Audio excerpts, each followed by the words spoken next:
This is such a proud moment for us.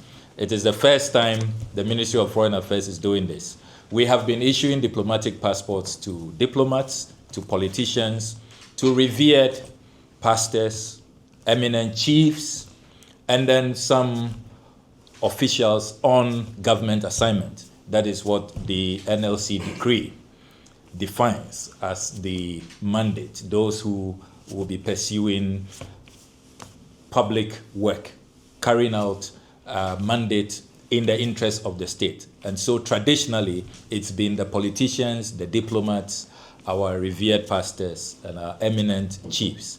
But we thought that why not broaden it a bit? Our colleagues in the creative space are also promoting Ghana, and perhaps even promoting Ghana more than the traditional category of people who we have honored with diplomatic passports over the years. So we'll continue with that traditional category of those who qualify to receive diplomatic passports. But we thought that we should broaden it.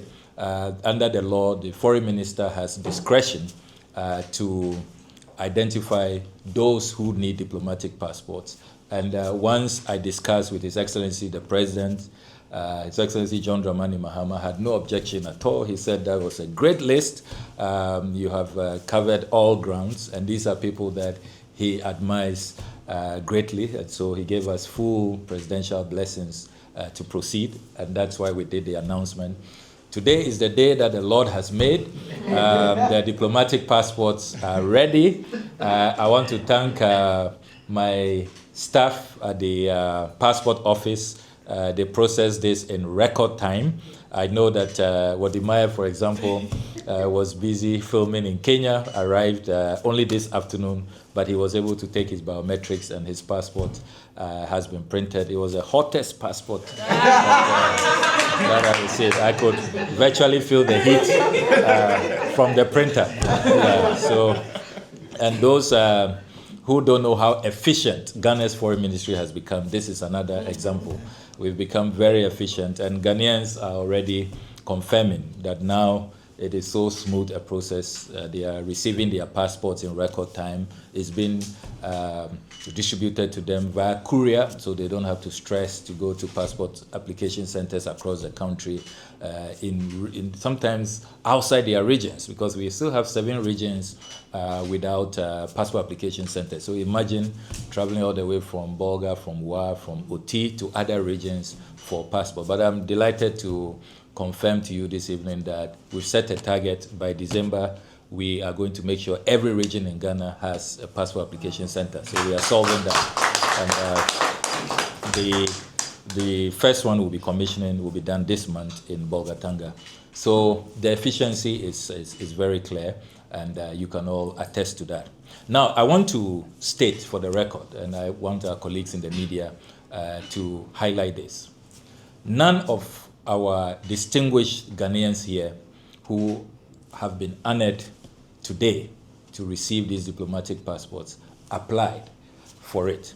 They did not lobby for it. They did not initiate the process. This is entirely a country that says that it is time to honor our heroes and that these people are deserving. And it was done very objectively. Meeting as management, consulting our colleagues at the tourism ministry. And you know that one of your own, Mamaga Ablakwa, you know she will give us good advice. She's the best consultant we can have, you know. So we want to state for the record that this is not something that was applied for or that was lobbied for. We decided that it is time to honor you. Secondly, we want to also state that there was no political consideration, no partisan consideration at all. We have not asked anybody to show us a party card. We are not interested in that, because this is about Ghana. It's about the flag of Ghana. It's about the image of our country. You have made us so proud across all regimes. You didn't stop when the NPP was in power. You didn't stop when the NDC was in power. Whether NDC, NPP are in power or out of power, you have blazed the trail, you have really brought renown, you have honored our country, you have lifted the flag so high, high aloft, and you have brought this country a lot of respect, a lot of credibility, a lot of praise, and that is why we are honoring you today. So it has nothing to do with who may have campaigned for us when we were campaigning in 2024, or who may have any secret admiration for any party or any politician. That is not at stake here. We don't want to know, and it is not part of the considerations. Thirdly, we also want to emphasize that this, we know, certainly is not an exhaustive list. This is not to say that what others are doing we don't appreciate. We appreciate what everybody is doing, either as a great musician, a talented painter, or an actor, a film producer. We know the creative space is so huge and there's so many contributions. We value everybody's contribution, but we have to start from somewhere. I've listened to some analysts and some pundits say that, oh, why didn't you add this person? Why didn't you add that person? Is it too late to? And I've received calls, I've received petitions that, you have to, no, this should be 10, this should be 15, this should be 20. Why didn't you consider me? We want to say we love all of you, we admire the work you do. This is not exhaustive. Let's call this the beginning. We are setting the stage. We want to send a clear message that diplomatic passports are not only for the politicians or for our revered chiefs or pastors or diplomats, but we can broaden it when we see that you are really promoting our country. And one of the things that really helped us to get everybody's buy-in is the difficulties that we analyzed when you have to go about to ply your trade across the world, and you come into these difficulties in not getting visas. Sometimes you are rejected. I saw the post from Wodemaya about his ordeal with the Australians. And then there are those who will reach out to us. We are not getting a date. There was a group recently that had to perform in Barbados. Very, very, big, appointment they had to really project our country. But they needed to get to Barbados, they needed a transit visa, either with the Americans or the British, and they couldn't get a date. And it was really, really difficult for them. If they had a diplomatic passport, they could go through Europe, because, for example, with a diplomatic passport, you don't need a visa to get to Germany, and then from Germany, you can connect to the Caribbean. But let me add that we are also working on improving our flight arrangements. There should be a direct flight from Africa to the Caribbean, from Ghana to the Caribbean, and we are working on that. But in the interim, we have all of these bottlenecks, and it's all part of the colonial architecture, the history that we have had as the black race, and it's not easy to surmount all of these hurdles, but we are working at it. So it is our view that with these diplomatic passports, you can enhance your work, conveniently project our country, and do better than you have done, at least reducing the bottlenecks and the hurdles in your way. Then finally, we are also linking this presentation to our Diaspora Summit coming up. That is a big event. It's a flagship for the year, and we expect you to continue to promote our country and to bring us a lot of attention.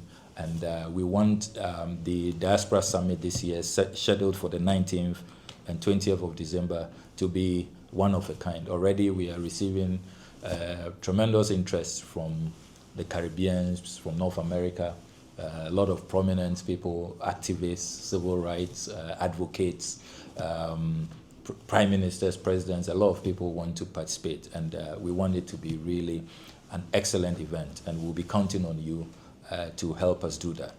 And I need to emphasize that the work that you do for us, for those who are wondering, why is the ministry issuing these diplomatic passports? I receive all kinds of proposals, all kinds of invoices where I sit, from renowned media organizations, global giants, And if you see their price quotations to promote Ghana, just a 1 minute clip, or a short video, a short documentary, or if it's a lobbying firm, the lobbyists, how much they want to charge us is in the millions of dollars. So if we have people who God has blessed us with, it is not every country who is blessed to have the Rocky Dawunis, the Wody Myers, the Anita Eskins, the Ibrahim Mohammeds, the Lady Dentas. Not every country is blessed to have that. Why don't you promote your own? And what's really the cost of these diplomatic passports?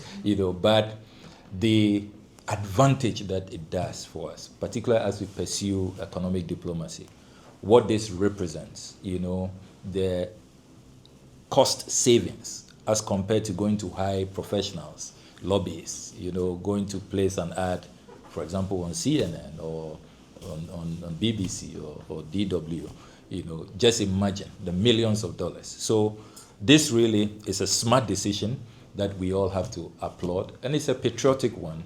It also demonstrates that as Ghanaians, we love each other and we admire the work that our colleagues, our compatriots are engaged in. And we all we have different callings, different skills, different talents. I cannot ever, even to save my life, do the things that you do, So once you are excelling at it, and everywhere we go, attending meetings, conferences, they ask, "Oh, so how is Rocky Dawuni doing? How's Wody Maya doing?" I was in Spain with Dr. Ibn Chambers, and the Spanish foreign minister was talking about Ibrahim Mahama, who has an exhibition at the time, and there was all of this talk, and we were quite embarrassed that you have other government officials who even know his schedule, know about his exhibition, and are excited to associate. And we ask ourselves, what have we done, to really support and to project the work you are doing? So this is the time. We are happy that this has really happened today. I call on all Ghanaians to support this effort. Just keep your proposals coming. It's not a problem. You think that there is somebody we should also consider. I'm sure that we are also conscious of the fact that diplomatic passports are the highest in terms of there are typically 3 types of passports: diplomatic passports, service or official passports, depending on the country. We call our service passports. And then we have the ordinary passports. So diplomatic passports are very rare, and they are not issued like confetti. So those who are saying, "Oh, you could have called 50 people, 100 people." No, we also must protect the integrity of our diplomatic passport, because the international community is watching, all the embassies are watching. Once you send a certain signal that, it's become so available, then the courtesies and privileges, the immunities that you enjoy will also start reducing. So it will be carefully done, even if we have to at some point, maybe sometime next year or next 2 years, consider another group.